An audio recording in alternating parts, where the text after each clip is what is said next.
held hostage in a sea-she-wash church for 119 days.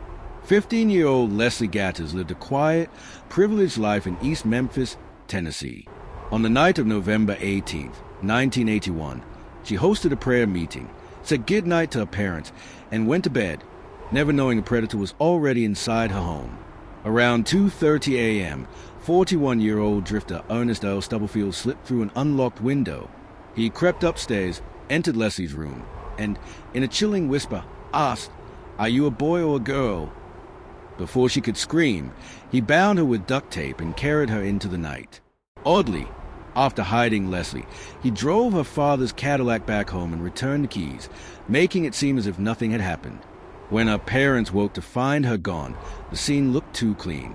No forced entry, no ransom note, and the car untouched.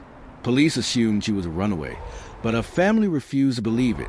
Leslie wasn't miles away. She was trapped inside Christ United Methodist Church, less than 5 miles from home.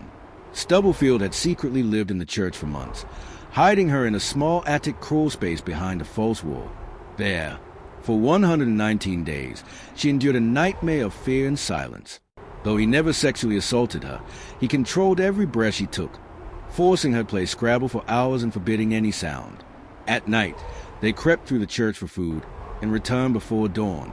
Her captor even drafted a ransom note he never sent. But Leslie refused to surrender. She scribbled desperate notes. "My name is Leslie Gattas. I'm being held captive in the attic. Please call the police."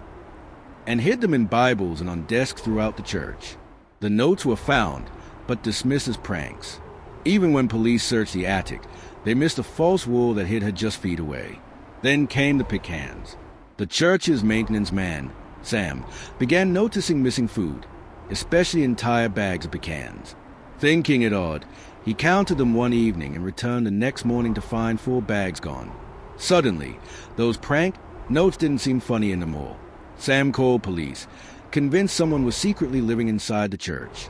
On March 17, 1982, 119 days after Leslie vanished, 2 maintenance workers made a late-night repair and stumbled upon a man and a young girl in the church. Leslie seized her only chance. She broke free, ran toward them, and screamed for help.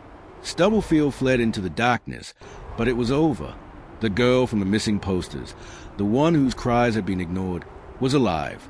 Days later, police found Stubblefield hiding under a church gymnasium stage. He pled guilty to kidnapping and was sentenced to 30 years in prison. Leslie Gattas survived the unimaginable. She went on to earn a law degree and today runs her own firm in Memphis. Every day, her commute sometimes takes her past the same church that was once a prison, a quiet reminder of a nightmare she escaped and the strength it took to reclaim her life. Her story is a haunting testament to human resilience, and proof that even the darkest secrets can be uncovered by something as small and strange as a handful of stolen pecans.